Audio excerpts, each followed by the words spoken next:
Because when you see regret in a man's eyes, it's fucking painful because you can't do shit about it.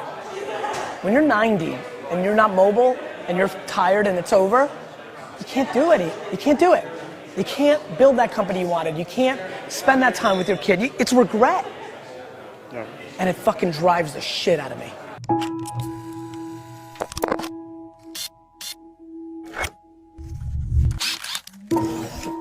No, look, I think failure has to be quantified. If you fail that you never can get up from it again, that's not a good failure. I think failure and adversity are the two things I think about. For me, as an entrepreneur and very entrepreneurial and always in my own stuff, all the failures along the way, even going back to like the baseball card show when I was 13 and I paid $400 for a table and nobody showed up to that baseball card show. That was a learning lesson. Those micro failures were super, super important.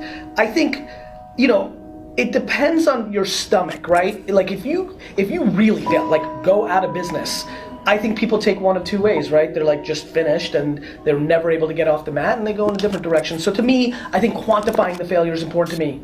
They gotta change, you gotta evolve. Like Madonna did it right. She reinvented herself 14 times. That's why she had a long career. You've gotta reinvent yourself. Let's talk about sports. When you're the best athlete and you're like the guy and you're like one of the top 15 players, Draymond Green, he's my buddy. Draymond really worked on his game every off season. Ricky Rubio, the flashy point guard from Minnesota, if he developed his outside shot, he would have been a much bigger player. He had all the passing skills, the quickness, he's got everything. If instead of going to Ibiza and fucking chicks in the off season, he worked on his 18-foot jumper, he'd be in the game. If you have ambition, your actions have to match that. And too many people are just like not putting in the work. Their mouth is way ahead of their fucking, actions. Like, really? You're gonna be the greatest NBA player of all time? Why? Because you think you got a little handle on the weekends? You need to shoot 15,000 free throws before school every day. What did you do from Friday 5 p.m.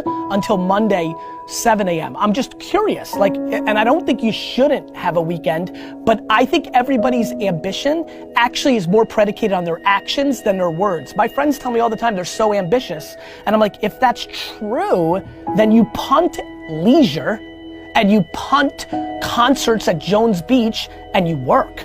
I realize what's going on here. One life. I realize that I'm living like this is our only at bat, and most of you aren't.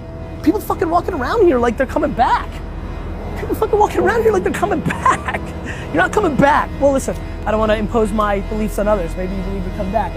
I believe you come back as a tree, or a flower pot, or D-Rock sneakers. And that blows compared to being a human. And so I'm acting that way. I'm acting that way.